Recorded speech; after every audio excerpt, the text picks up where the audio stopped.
Hi everybody and welcome to my kitchen. It's a brand new week, so of course I've got a brand new recipe for you. Today I thought we'd do something a bit different, so I bring you a dough recipe. Because it's all about that dough, henny. Don't worry though, it's super easy, and as usual, it kind of requires very simple ingredients. All you need is a bit of time and patience, but don't worry, we're gonna go through it together. I'm talking about English muffins. These are great little buns that you can have for breakfast, lunch, brunch, and even as a side for dinner. With that, let's look at our ingredients. 5 cups of plain flour, which I weighed out to be 760 grams. If you have bread flour, your English muffin will have a bit of a better texture, but I never have it at home. You're fine to go with plain flour. One tip when you're measuring out your flour, make sure you give it a bit of a stir, because as it sits on the shelf, it will get compacted down, so then you're actually putting a lot more into your cup. Also, when you're filling up your cup, don't compact it down because you're putting loads of extra in there, so it's gonna make your dough a lot drier than it needs to be. I've got 4 tablespoons of butter, which is 57 grams. And I will be melting this in the microwave in 5 to 10 second intervals and then let it come to room temperature. I've got 2.5 tablespoons of sugar, which is 37 grams. I have 1 teaspoon of baking soda, which is also equal to 7 grams. I also have 1 packet of active dry yeast, that's 7 grams or 2.25 teaspoons. You're gonna need 1 egg, and finally 1.5 teaspoons of salt, which is also 7 grams. 2 cups, which is about 500 milliliters of milk. Our first step is to bloom the yeast. This basically means that we're gonna make sure that it's alive and working well.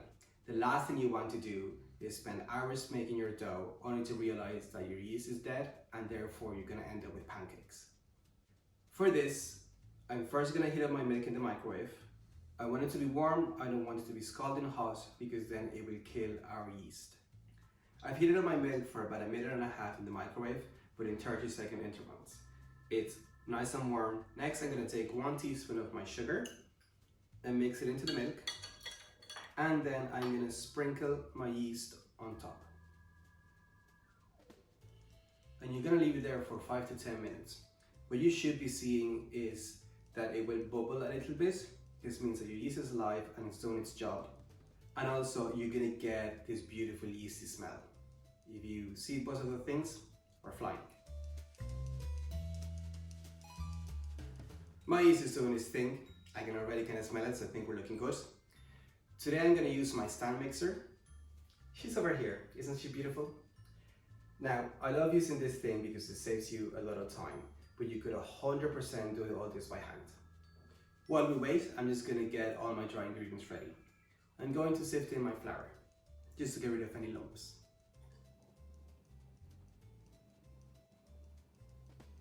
I'm also adding in my baking soda and my sugar.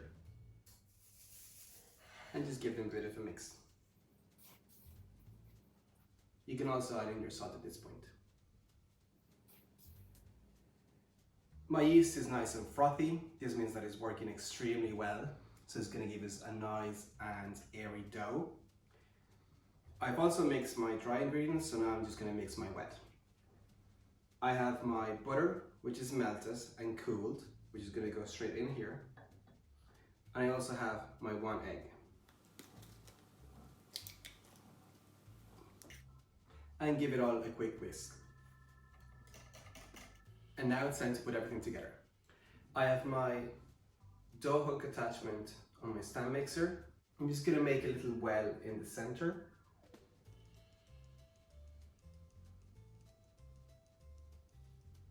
And put in there my wet ingredients.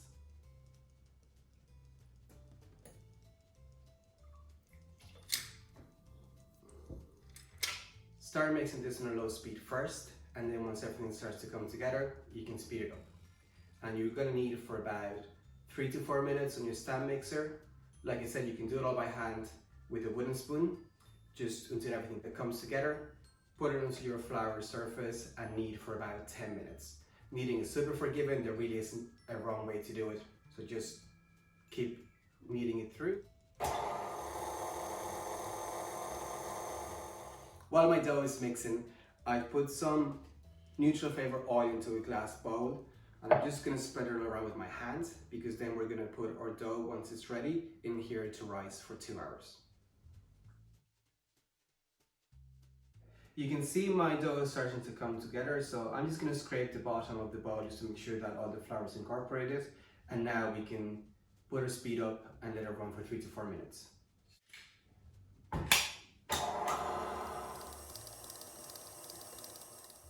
It's been about 4 minutes now. Let's take a look at my dough. You can see it's come together very well. It's still quite wet, but this is how it's supposed to be. I'm going to put it into my bowl, which I already prepped with the vegetable oil.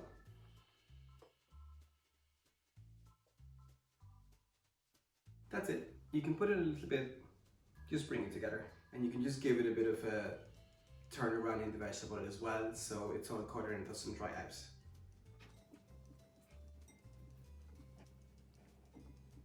And do this with clean hands, but I'm going to put some cling film over it. And we're going to put this in a warm, dark place for about 2 hours, or until it's doubled in size for it to rise. For me, I find that putting it inside my oven, just with the light on, is perfect. Look at my dough. It's completely doubled in size, and it's perfect. Take off the cling film and literally punch it down. I'm going to sprinkle some flour on my surface. I'm just going to dump on my dough. You can see it's still quite sticky, so I'm just going to knead it for like a minute, putting in very slight amounts of flour, because I just don't want it to be sticky, but if you put too much in, it's going to be too dense and your English muffins won't be nice and fluffy.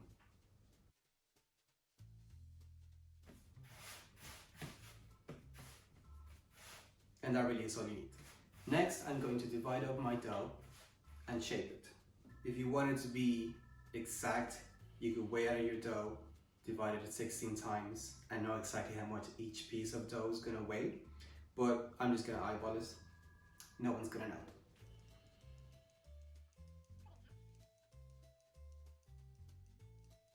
And shape this into a bit of a log.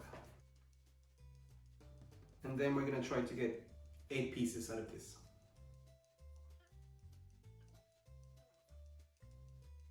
And continue doing that with the rest of your dough. I have a baking sheet which I've lined with baking paper. I'm also going to sprinkle a bit of flour on top. Traditionally you would use cornmeal, but I've never had that, I've never bought it. Flour works just as well. And we're going to shape our dough into little balls. And then just flatten them down into a disc. And place them in your baking tray. And keep doing that with all of your pieces of dough.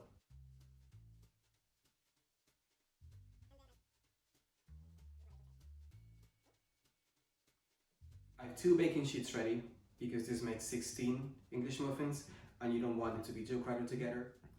I've got my little discs ready now.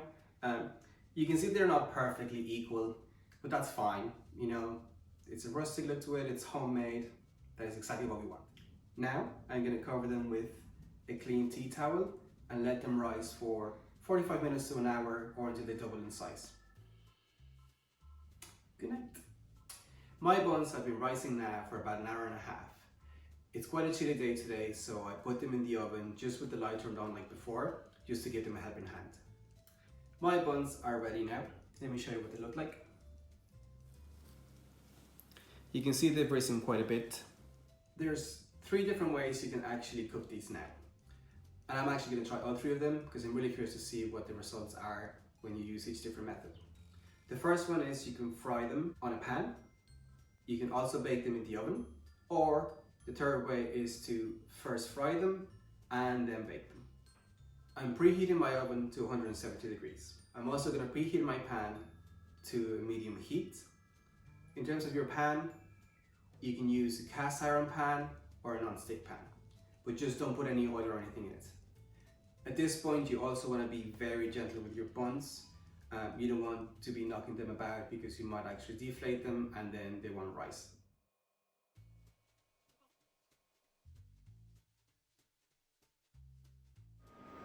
I'm gonna try just doing it in the pan first.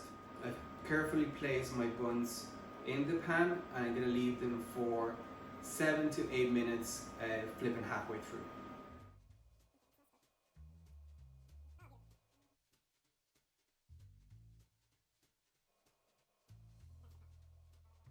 That's what they look like.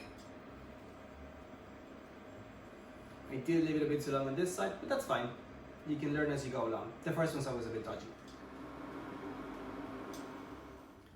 These two I've cooked just in the pan, so we'll wait till they're all done and then cut them inside and see if there's any difference.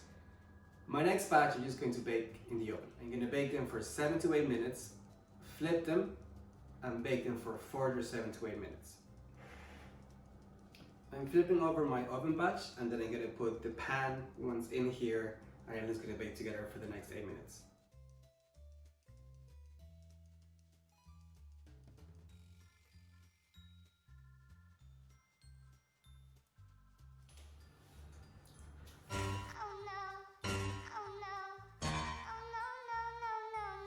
My muffins are ready. I'm going to transfer them to the cooling rack and then we'll open them up and see what they look like inside.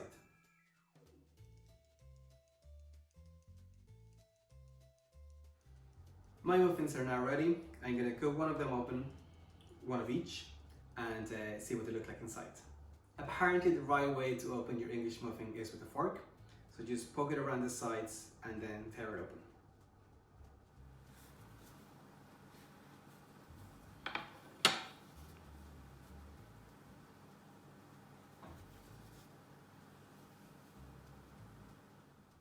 So this one looks pretty good. There's no way to describe a good English muffin without using the term nooks and crannies. And you can see that's what we have here. And you toast this and have them with butter or jam. I'm gonna try one now.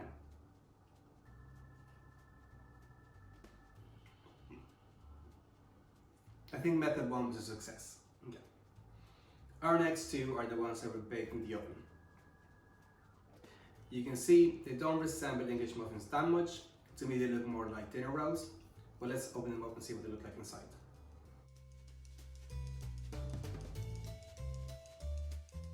Once again, inside we do have a bit of those nook and crannies, but I don't think we have as many as with the previous one.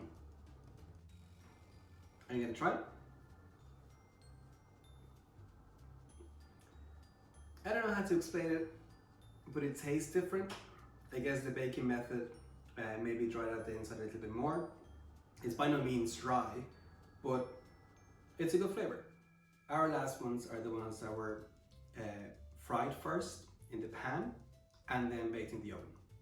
Again, it looks like they browned a little bit more than I would have liked on the edges, but they still kind of resemble an English muffin.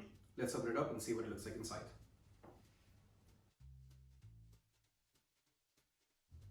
This one's still nice and warm. You can see a bit of the steam coming off it. We've got all the nooks and crannies and it's nice and soft inside. Again, for a taste.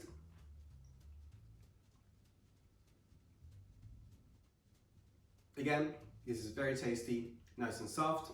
It does have kind of an in-between taste between the other two, so I would say it's best of both worlds.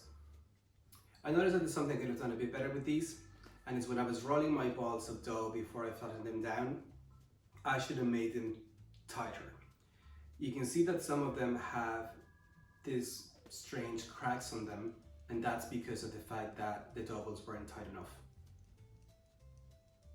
But again, I think that's part of the charm of it. This is homemade food.